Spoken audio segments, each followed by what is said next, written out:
and welcome everyone to the October Blue Dragon National Forum. It's great to see everyone here. We have today Y12, Brookhaven, Fermilab, Oak Ridge, and Los Alamos, soon to be Y12 as well. First though, I would like to send out a shout out to my graduates from last week, the graduates from the latest 4-day BD2 course. We were at Oak Ridge, Tennessee, and the 4-day courses are a lot of fun. We had 6 laboratories represented. Phenomenal crowd, really, I want to say high IQ, high EQ group, and I hope that some of them are here. I'm going to talk now about a topic near and dear to my heart, and it's all about why we aren't doing enough root causes, right? So let me share a couple of thoughts here. I really want you to take this back to your management because it's so crucial. We don't do enough root causes, and I'm about to give you some deeper insights that I hadn't done before in any class until the Dragon Lady Laura asked me last week over a Mexican lunch. But first, let me start off with a couple of concepts, right? When we don't do root causes, we basically condemn ourselves to having more events, recurring events. Think of it, black and white. If you cannot tolerate a repeat event of this kind, you have to do a root cause. Nothing else is going to go deep enough to figure it out. And you're going to have more events, right? So that's what we're trying to get after. How do we get to the point where we can prevent future events? So let's talk about events for a second. We have been having thousands of recurring events every year. And you have heard me say this. I have something new called the event whack-a-mole theorem, right? And it's because humans are the infinite variable in our problems, in our equations. Humans create infinite possible varieties of events. And so trying to solve one event at a time and prevent the recurrence of one event at a time is sheer insanity because, 3 different events are going to pop up tomorrow or next year from the same deep-seated root causes. So if we only get to the point where we solve the one event, we solve the root causes for the one event, we didn't go deep enough. And because of the human factor, there's going to be more events. So let me keep going and give you some thoughts to take back with you. If we take actions to prevent the recurrence of a single event, that's a huge waste of money and resources. Humans and their infinite variability are going to cause infinite varieties of events, all due to the same small group of deep-seated root causes. And a site that has thousands of documented issues every year has to know that there are not thousands of new root causes causing new issues every year. It's a small set of deep-seated organizational, programmatic, and cultural problems that we just don't find because we don't go deep enough. We don't do the proper in-depth root cause. So, if we want to prevent the recurrence of a lot of future events, we have to focus on the actions that eliminates the root causes and significant contributing factors. And for that, we have to do a root cause. We have to do a deep dive. And rigor, as you know, we define it here, is asking more questions. More questions means more shots on goal. You find more issues to solve, more of these deep-seated, latent organizational, programmatic, cultural weaknesses, and solving those will prevent many, many more future events. And now, there's confusion between what's a root cause, what's an apparent cause. And so I'd like to explain that a little bit further. But apparent causes are less rigorous, and by our definition means less questions. And will identify less root causes and significant contributing factors. And correcting these are therefore going to prevent less future events than a root cause would. And that's actually the bottom line of what we're trying to get to. And I want to make it come to life in a chart. So I'm going to bring this to life here in a second. Because the bottom line is that it is much more effective, cost effective, to put our resources into full-blown root cause analysis than to doing 1,000 little ones that really don't have the depth of analysis that we need to get to those deep-seated organizational, programmatic, and cultural factors.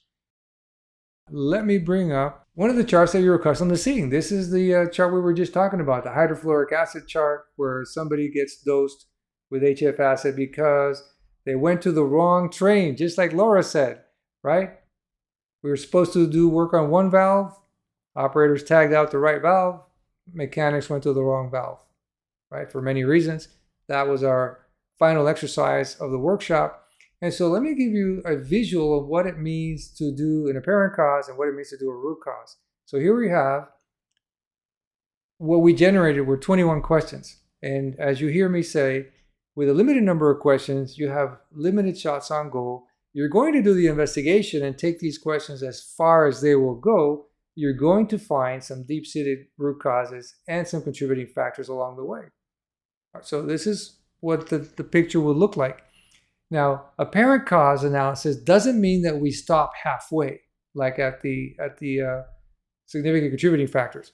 We don't stop. We don't have to stop. Nobody tells us to stop. We go until they stop, they run out of questions, or we go too far. You know the two reasons when we stop an investigation. So what does a root cause really look like? So let me bring this up. If I bring this picture into focus, I need to add rigor to get to the point where I'm convinced I've done a good root cause. And how do I add more rigor? Well, more rigor means more analysis. Now I need to find ways to bring in more questions into the equation, right? What does that mean?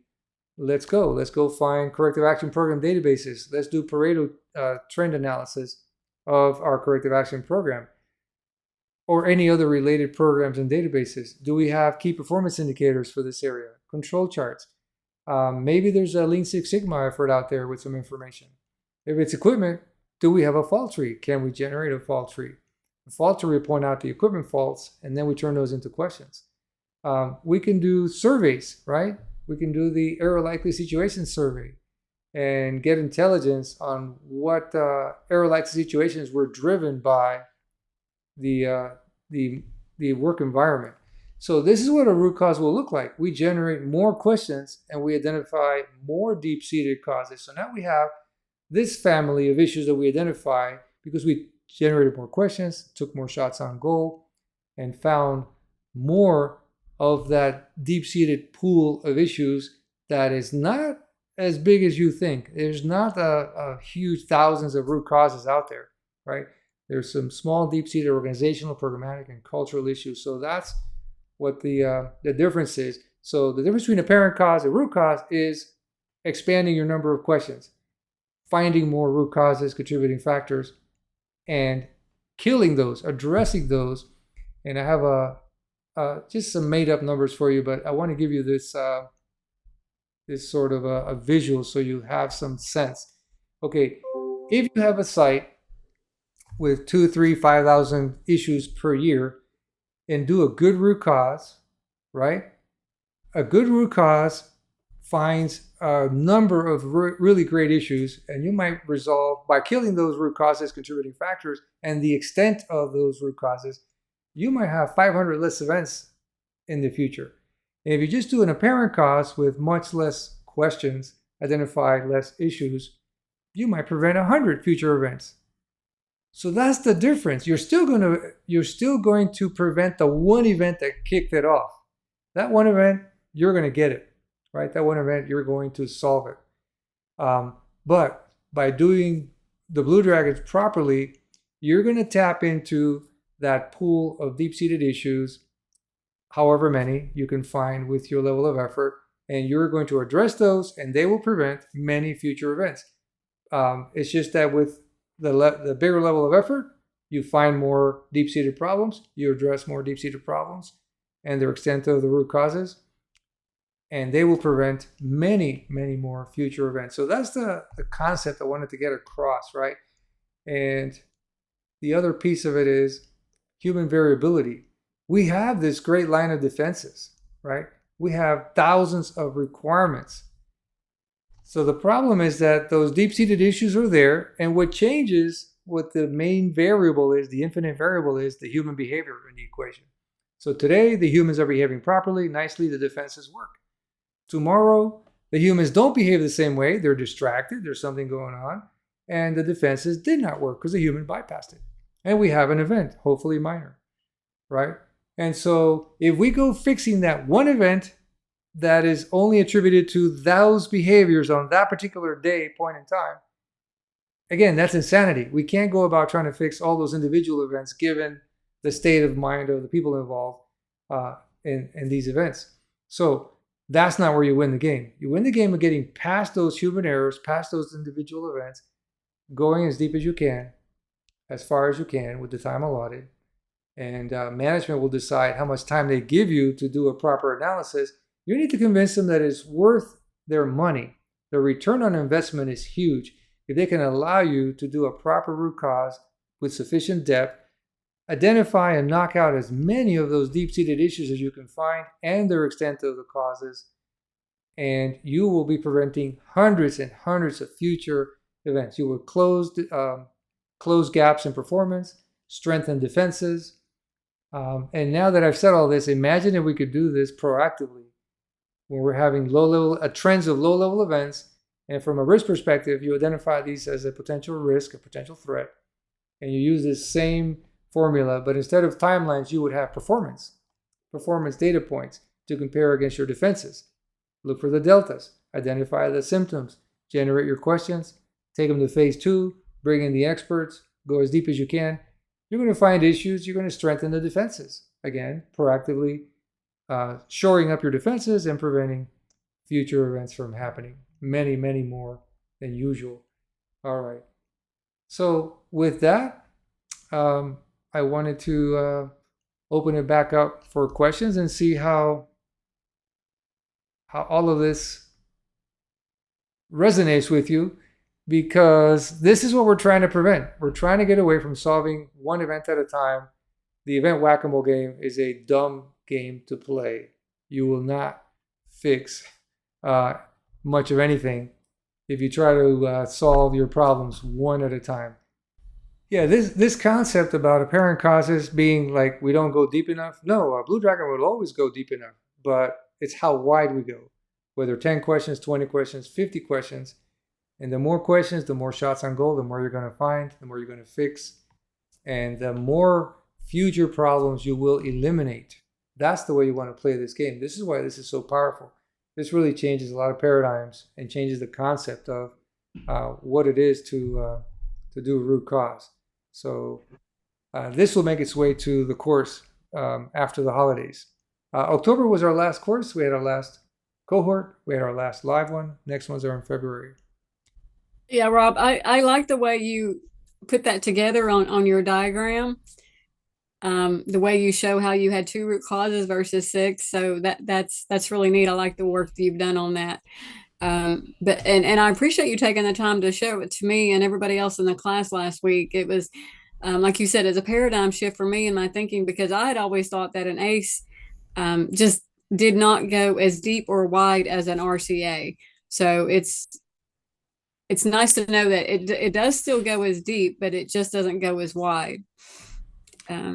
Yeah, I mean, nobody told you to stop investigating or stop asking questions at a certain point. You're going to take a Blue Dragon all the way to the end every time. Right. The question I have is, how do you know that your root causes are going to be, that have been effective in preventing new events? Like if we identified these root causes, how do we know that they prevented future events? That's a hard one, right? Because you can't measure what didn't happen. Right. What you would like to see is a reduction in the frequency and the severity of events. That's how you measure effectiveness. A reduction in the frequency and the severity. And if you see that, you know you're on the right path. The problem is, no matter what you do, humans can still be erratic, can still bypass whatever you do. Even the new accents may have a problem. And that's why we talk about the hierarchy of hazard controls and try to eliminate these situations altogether, so the humans are out of the equation, right? If we no longer do that work, if we no longer have to go up on a ladder or go up on scaffolding 100 feet in the air and bring the work down to us, doesn't matter what the human does, can't get hurt. So we're trying to have a comprehensive approach to solving problems. That's why we call it a system. That includes a holistic approach, so we go wide enough to capture as much as we can from this one event, right? This one event will only give us so much to go after. So, but if you do 10 of these, 20 of these, 30 of these a year, and you can be efficient, like Blue Dragon is more efficient, put your resources on those as opposed to doing a lot of the lesser deeper dives, and you will see a reduction in the frequency and the severity of events. But there's no magic number, there's no set number, there's no set percentage, again, because of the variability of the humans. But hopefully you can see a downward trend, and a trend in the right direction.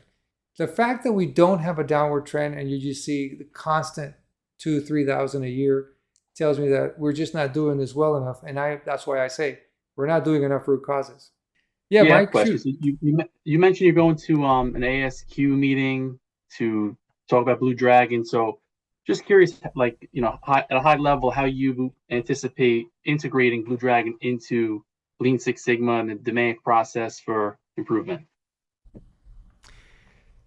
Fantastic. DMAIC, SCORE, right? The Lean and the Six Sigma processes, hugely important.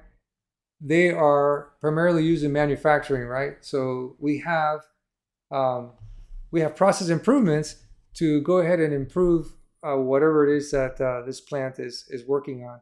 But in order to improve a process, in order to actually fix the right things, guess what? You have to find what's really driving the problem. And there you invoke root cause. And so when I looked at Lean Six Sigma, and I'm a Kaizen team leader trained, etc. When I looked at that program, what they're teaching you to get deep after what's really causing you the process failures, if you will, are very antiquated tools. I keep saying you keep getting 5 whys and fish bones out there, and that is very rudimentary.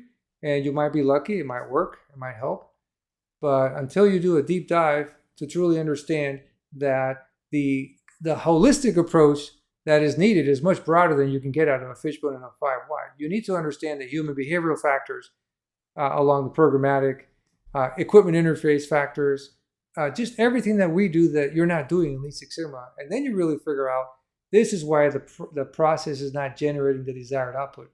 We also teach you systems theory to take that process and look at it as a system and take that holistic approach. What makes this system function the way it is functioning? Something's wrong. We're not getting the desired output. But unless we look at it holistically, you're going to be focusing in on the obvious parts, right?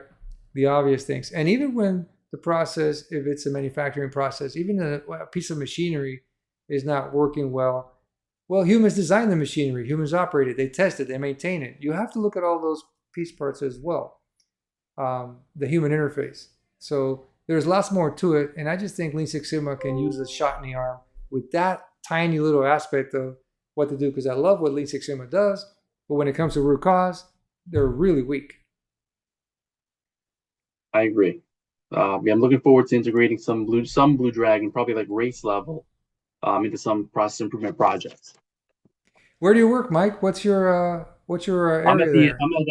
I'm at B&L, so I'm in the quality office as my title is a process improvement specialist. So I facilitate projects to improve processes all across the laboratory. And we try to follow the DMAIC, right, the DMAIC model for Lean Six Sigma. But again, the analyze phase, traditionally it's the 5 whys, it's the fishbone diagram, but I haven't found those to be very effective. The Blue Dragon method is very effective, but it just more time consuming. But I think like a race or something would kind of be a good middle ground. Yeah, the happy medium, absolutely. Thanks for sharing, Mike. And I love what Laura says here. This training has greatly opened my eyes to the whack-a-mole game. I love how ChatGPT, we asked it to draw it for us, and they put the little event across the chest of the little moles. I thought that was adorable, and I'm pretty happy with the way that little picture came out. So very, very visual, very graphic. No matter how many individual events you try to whack, you're not going to stop. You're not going to win that game. So very cool. Okay, other questions, comments? Thank you for that, Mike. Caroline says, I will say you can do a full RCA in 72 hours with the BD method. So you can go really fast with experience, and more importantly, Caroline, with support. So if management supports you properly. Yes, exactly. With right, proper Caroline, give us your thoughts on why you said that. So you have managed to do it. Yes, so we had need of a rapid root cause assessment, and we had really great management support to the point where people were rearranging their calendars to come to the interviews, that we had documents, getting SME input when we were developing LOIs. And I had a kickoff meeting where I got the assignment Monday morning at 8:15, and then I was briefing management Thursday morning at 8:30. So it was the fastest full root cause I think we've ever done. But certainly this process is very streamlined and efficient. No, and I applaud Los Alamos because they're one of the ones that fully embrace Blue Dragon. Robbie Harris is in the room. I hope he might still be here. But they've been at this for a long time, strong supporters of this methodology. So I'm not surprised that it's really developed and evolved and become the sophisticated tool that it is at Los Alamos. I hope others can get to that point because I can do root causes in 3 or 4 days. I did a full-blown uranium processing facility in 3.5 days because I was snowed out due to a snowstorm. So I lost an entire day, but that didn't stop us. Full support. Management brings the people to the room. And you see how fast things go once you can put the initial information on the chart. Once you have the chart loaded, it's a matter of hours, and you've got the questions, you got the people in the room, you're answering the questions. It can go really fast. So thank you, Caroline. I'm so happy that you gave us that feedback. It's encouraging to others that you can do it. Absolutely. Management has to be on board too. That's just it. Any other last minute thoughts? Laura, the graphic gets the message across and your attention. I look forward to future discussions of using BD. Thanks. And yes, people are having to leave. Thank you, everyone. I greatly appreciate you being here today. We'll see you on November 20th. We'll get the notice out, and this video will be available on our website as usual. Andrew Davies, thank you for coming today. It's always a pleasure when you can pop in on us. So thank you, my friend. So we'll see everyone next time.